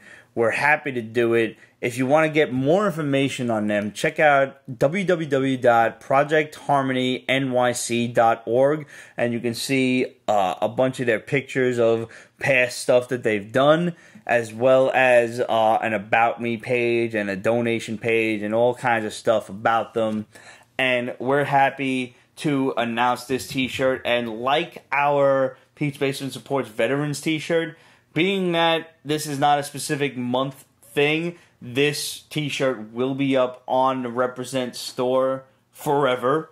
So if you can't get it now, you can get it somewhere down the road. But we highly encourage you to get it soon, get it for your friends, and help out Project Harmony, because 100% of the profits go toward them and building just little parks and stuff for the citizens and the kids of New York City.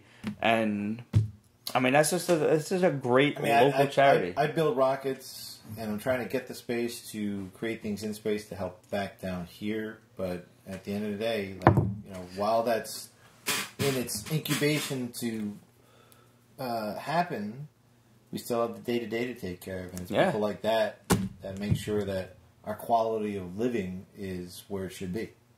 These are the people who are maintaining society at its finest. Yeah. And you know how I feel about most of society, so there you go. So, yeah. And thanks to everybody who has already picked up a t-shirt. And remember, if you did pick up a Peach Basement t-shirt, or you picked up a Peach Basement Supports t-shirt, take a picture of yourself or of the t-shirt, whatever, post it, and hashtag it Basement Gives Back, so we'll see it, send it to us, and this way we can post it and show it off on the show, and we'll repost it on our social media. You want to be internet famous? We'll make you internet infamous, because that's what Peach Basement's all about. I like it. Exactly. So thanks everybody for all of this continued support. Thank you for tuning in every week. Make sure you go subscribe to the Hall up in the upper right-hand corner of peachbasement.com, so you can see what me and Ramon are picking up each week. What's your shirt for August? We don't have one yet. Ooh, okay. Because we got to figure that out, because I'm going to go, hopefully, to Small Sat in August, and I'll be in front of these giant satellites, and I'll take a picture of myself with the shirt on in front of satellites. Yeah, that would be dope. Absolutely. Literacy. We do literacy yet? We could do. We haven't done literacy, but we could do literacy. I'm happy to do literacy. Because, you know, I mean, it sort of works itself into a comic book show. It certainly does. See, this is the beauty of it. We've had a few suggestions over the course of the year that we've started doing these charity shirts, and I love everybody's suggestion, and we have reached out to respective charities based on other people's suggestions, and what we want to do is we don't just want to announce, you know, a random month, let's say. If it happens to be a month that, you know, it is like a dead month, that there's not something going on, but if there's a specific month, like an autism month or something like that, we want to partner with a specific charity for that month, and if that month is passed, hey, there's always next year. It's not like this is going to be the only year that we do this, because we want to give back as much as we can, and let's face it, we at Peach Basement could use all the heaven credit we can get. Because if you've been watching Peach Basement for the past 10 years, you know that. Let's face it. But yeah, so if you guys have a charity that you suggest or you'd like to see us represent, hit us up. Questions at PETESBASEMENT.com, Facebook.com/PETESBASEMENT, Instagram, Twitter, etc. at PETESBASEMENT. We want to hear from you. We want to hear all about you. Did you just start watching a show? Thanks for watching. Did you have a charity in mind that you want to, suggest for a Pete's Basement Sports T-shirt? Write us in. Did you start reading a comic book because we suggested it? Write us in. Did you like a comic that we badmouthed? Write us in if you think we're jerk-offs. We want to hear from you, especially on that last one. Yeah, that's one I like. I love the last one. Because it's people with their own thought process, their own ideas. America's without. That is what America is all about, people. Someone said Doctors Without Borders. The other one said erectile dysfunction. Well, we're not going to do erectile dysfunction, but Or are we? Doctors Without Borders is not a bad idea. That's an interesting one. That's something to consider. But like I said, we'll hit us up. Just talk to us, and we will write back to you. It's not like this is some elitist fucking broadcast where we're gonna have our secretaries write to you. One of us will get back to you. I take my word for it. That's Pete's penthouse. That's in Manhattan. That is, as a matter of fact, Pete's penthouse, where I sit in the nude and watch Price is Right all day long. You weren't there last time. All right. Did you? Somebody gave you the key? God damn it! Sorry. I told them not to! I didn't give him my name. Guys, thanks for tuning in. Thanks for watching. As always, you are the greatest fans ever. And you make this all worthwhile. High five. We're drunk, and we're going to say goodnight. Salute. Pete's Basement is copyright 2018. All rights reserved, so go fuck yourself.